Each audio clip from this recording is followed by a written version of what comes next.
Hello friends, my name is Pratibha and welcome back to your channel. So friends, जैसा कि हम CTET की तैयारी कुछ दिन से करा रहे हैं आप लोगों को। इसी सीरीज में हम आज से सीटेट साइंस पेपर 2 के पेडागोजी के प्रीवियस ईयर क्वेश्चन डिस्कस करेंगे। डेली हम जो है एक प्रीवियस ईयर क्वेश्चन आपके सामने प्रस्तुत करेंगे। ये प्रीवियस ईयर क्वेश्चन जो है आपका 2019 में पूछा गया है साइंस का। आज हम 2019 का करेंगे, नेक्स्ट डे 2020 का, 2021 का, इसी तरह से हम 2024 तक जो है जनवरी तक कंप्लीट करेंगे सारे प्रीवियस ईयर पेपर। ठीक है। चलिए स्टार्ट करते हैं। ये क्वेश्चन है 2019 में पूछा गया है, which of the following is are true of the nature of science. ठीक है, निम्नलिखित में से एक विज्ञान की प्रकृति के संदर्भ में सही नहीं है। तो इसमें देखते हैं क्या सही नहीं है। विज्ञान हमेशा अस्थाई है, ये तो सही है कि बिकॉज विज्ञान विज्ञान जो होता है, साइंस जो होता है, टेंटेटिव होता है, वो अस्थाई नहीं होता है, क्योंकि उसमें हमेशा चेंजेज होते रहते हैं। ठीक है, कभी कोई एक्सपेरिमेंट हुआ, कोई कुछ प्रूव्ड हुआ, तो वो क्या होता है, हमेशा चेंज होता रहता है। ये क्या हो जाएगा, ये आपका ये तो नहीं होगा। और इस संदेहवाद को बढ़ावा देता है। ठीक है, ये भी सही है। ये भी जो है संदेहवाद को बढ़ावा देता है विज्ञान, क्योंकि जो है जब संदेह नहीं होगा तो प्रूव कैसे होगा। जब संदेह होता है तभी तो साइंस जो है उसको प्रूव करके उसको सिद्ध करता है और उसे राइट प्रूव करता है। ठीक है। और जो है ये है, नेक्स्ट है, विज्ञान एक ज्ञान की रचना की प्रक्रिया है। ये भी सही है, ज्ञान की रचना की प्रक्रिया है ही है, ये भी सही है। आपको इसमें क्या पूछा है, इसमें गलत पूछा है, संदर्भ में नहीं है। तो ये क्या है, ऑप्शन नंबर डी क्या है, विज्ञान की प्रकृति स्थिर है। जो science is a static in nature. ठीक है, तो विज्ञान जो है, साइंस जो है स्टैटिक नहीं है। साइंस जो है स्टैटिक नहीं है, ये डायनेमिक होता है, ये हमेशा चेंज होता रहता है। ठीक है, ये चेंजेबल होता है। आपका करेक्ट आंसर क्या हो जाएगा, ऑप्शन नंबर डी। इसमें नहीं पूछा है तो यही आपका answer number D correct answer हो जाएगा। ठीक। नेक्स्ट है, निम्नलिखित में से किसका विकास विज्ञान के द्वारा होता है। Which of the following is are developed by science. Science द्वारा क्या डेवलप होता है, निष्पक्षता, इक्विटी। विज्ञान क्या होता है, साइंस क्या होता है, निष्पक्षता पे जोर देता है, इक्विटी पे जोर देता है। बिकॉज जो है आपको एज अ शिक्षक जो है, एज अ टीचर, बच्चों को हमेशा समान रूप से रखना चाहिए। उनको कोई एक्सपेरिमेंट दो तो सबको दो, सबको एक्सपेरिमेंट कराओ, सबके लिए निष्पक्षता भाव से आपको काम करना चाहिए। ठीक है। आपका क्या हो जाएगा, ये निष्पक्षता, ये आपका करेक्ट हो जाएगा। और क्या है, सेकंड है वैज्ञानिक दृष्टिकोण, साइंटिफिक एटीट्यूड। आपका ये क्या होता है, विज्ञान जो होता है एक वैज्ञानिक दृष्टिकोण डेवलप करता है, ये भी सही हो जाएगा। और वैज्ञानिक स्वभाव, साइंटिफिक टेम्पर। आपका जो है, जब विज्ञान के प्रति जब आप विज्ञान साइंस पढ़ोगे, साइंस में प्रैक्टिकल करोगे, एक्सपेरिमेंट करोगे, तो उससे क्या होता है, आपके नेचर में भी चेंज आता है। और नेचर जो होता है आपका वैज्ञानिक टाइप से सोचने के लिए मजबूर कर देता है। आपका ये भी ऑप्शन नंबर सी भी करेक्ट होगा। स्टैटिक माइंडसेट, साइंस जो होता है वो स्थिर माइंडसेट, अस्थाई माइंडसेट नहीं देता है। वो क्या होता है, वो डायनेमिक माइंडसेट देता है, वो चेंज होता रहता है। ठीक है। और जो है, जब आप साइंस में इन्वॉल्व रहोगे, साइंस में जुड़े रहोगे, तो कोई भी परिस्थिति आने के बाद जो है माइंड को आप उसी टाइप से अपने माइंड का वो वर्क करा सकते हैं। ठीक है। जब अस्थाई होगा तब तो आप कोई भी परेशानी आएगा, कुछ भी आएगा तो उसमें घबरा जाओगे। बट जो होगा डायनेमिक जब होगा, तो क्या होगा, आप जिस परिस्थिति में होगा उस परिस्थिति में अपने आप को ढाल लोगे। ठीक है। तो ये क्या होता है, साइंस जो है स्टैटिक माइंडसेट नहीं देता है, ये डायनेमिक माइंडसेट देता है। ये आपको इन्वायरमेंट के हिसाब से ढालने का माइंडसेट देता है। आपका करेक्ट क्या हो जाएगा, इसमें करेक्ट क्या है, ए, बी और सी। ए बी सी किस ऑप्शन में दिया हुआ है, option number third. A B C option number third में दिया हुआ है। आपका option number C correct answer हो जाएगा। Got it. आगे देखते हैं। ये है, एक विज्ञान शिक्षक की भूमिका होनी चाहिए, एक साइंस टीचर की भूमिका क्या होनी चाहिए। ठीक है।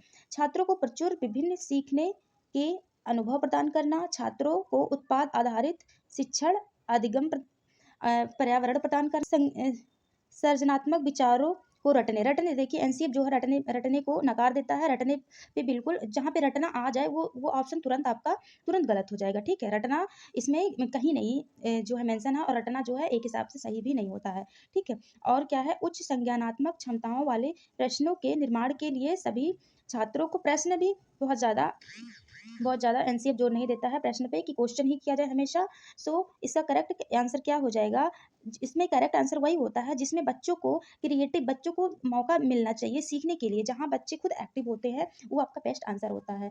आपका करेक्ट आंसर क्या हो जाएगा, छात्रों को प्रचुर विभिन्न सीखने के अनुभव प्रदान करना। Provide rich variety of learning experiences to learner, learner को जो है एक्सपीरियंसेस के द्वारा उनको खुद सीखने का मौका मिलना चाहिए। सो आपका करेक्ट आंसर क्या हो जाएगा? Option number A. Got it?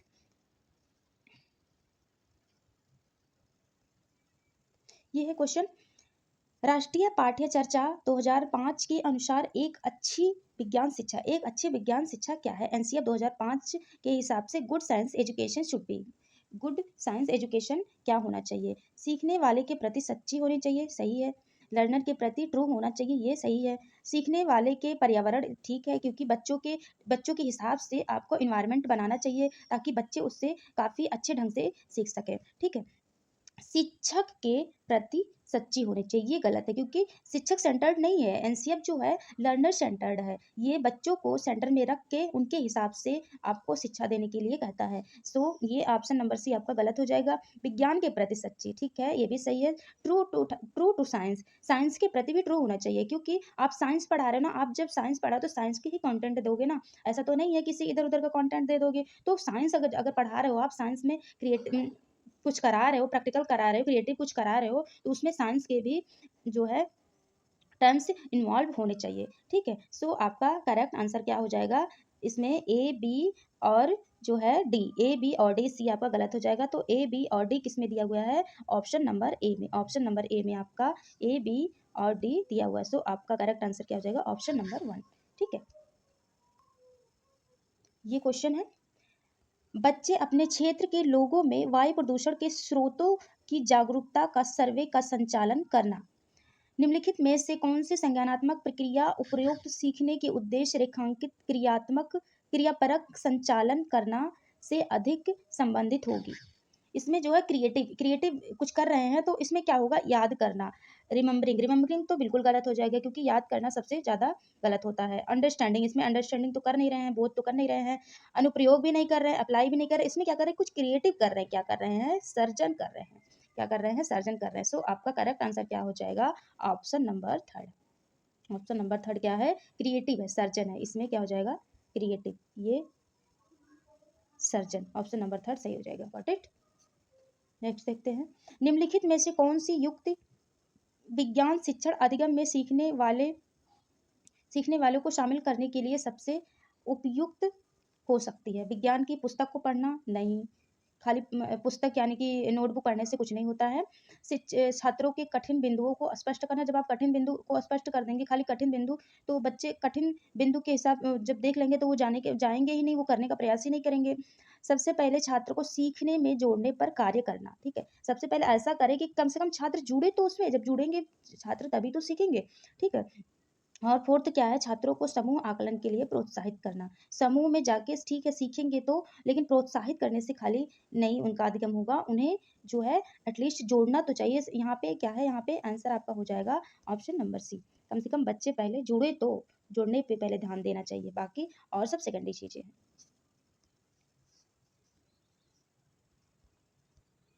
विज्ञान में क्षेत्र भ्रमण क्यों महत्वपूर्ण है?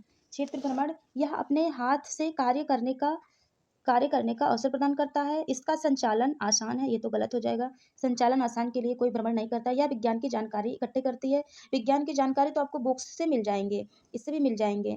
या सीखने वाले में मेहनत की आदत का विकास है, ऐसा कुछ भी नहीं है। सो आपका करेक्ट आंसर क्या हो जाएगा? यह अपने हाथ से कार्य करने का अनुभव प्रदान करता है, क्योंकि जब बच्चे खुद अपने हाथ से कोई वर्क करते हैं, कोई प्रैक्टिकल करते हैं या कोई क्रिएटिव करते हैं तो उन्हें ज़्यादा सीखने को मिलता है। उससे वो ज़्यादा जल्दी सीखते हैं और उन्हें उसका अनुभव अपने अपने तरीके से होता है, ठीक है। सो एक क्या हो जाएगा आपका?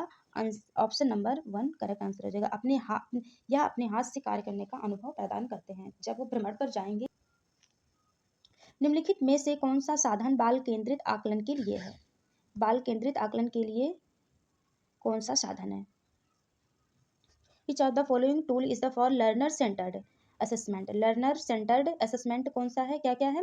पोर्टफोलियो का जो है यूज हम करते हैं। पोर्टफोलियो डायरी बनाते हैं, उसमें क्या होता है कि बच्चों के सारे असेसमेंट होते हैं। उसमें बच्चे की जो होता है ओवरऑल डेवलपमेंट के बच्चे की ह्यूरिस्टिक डेवलपमेंट पूरा, मतलब कि वो किस टाइप का उसका बिहेवियर है, वो पढ़ने में कैसा है, उसका स्कूल में बच्चों के साथ कैसा व्यवहार है, ये सब क्या होता है पोर्टफोलियो में पूरा जो है उसमें मेंशन होता है। और ये क्या है, अवधारणा मानचित्र भी बच्चों के आकलन के लिए महत्वपूर्ण है।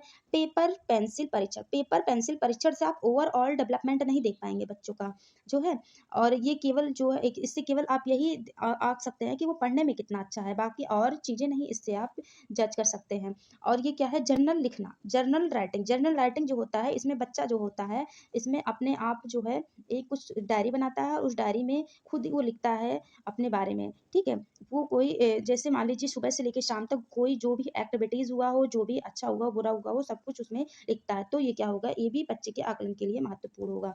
तो ऑप्शन आंसर कौन सा होगा, सी आपका गलत हो जाएगा। ए बी और डी किस में दिया हुआ है, ऑप्शन नंबर सेकंड में। सो आपका option number second correct answer हो जाएगा, ठीक है। ये है, नेक्स्ट क्वेश्चन है, विज्ञान में सीखने जैसा आकलन, असेसमेंट एज लर्निंग क्या होता है। ऐसा लर्निंग जो सेल्फ असेसमेंट करता है, जो स्व मूल्यांकन करता है।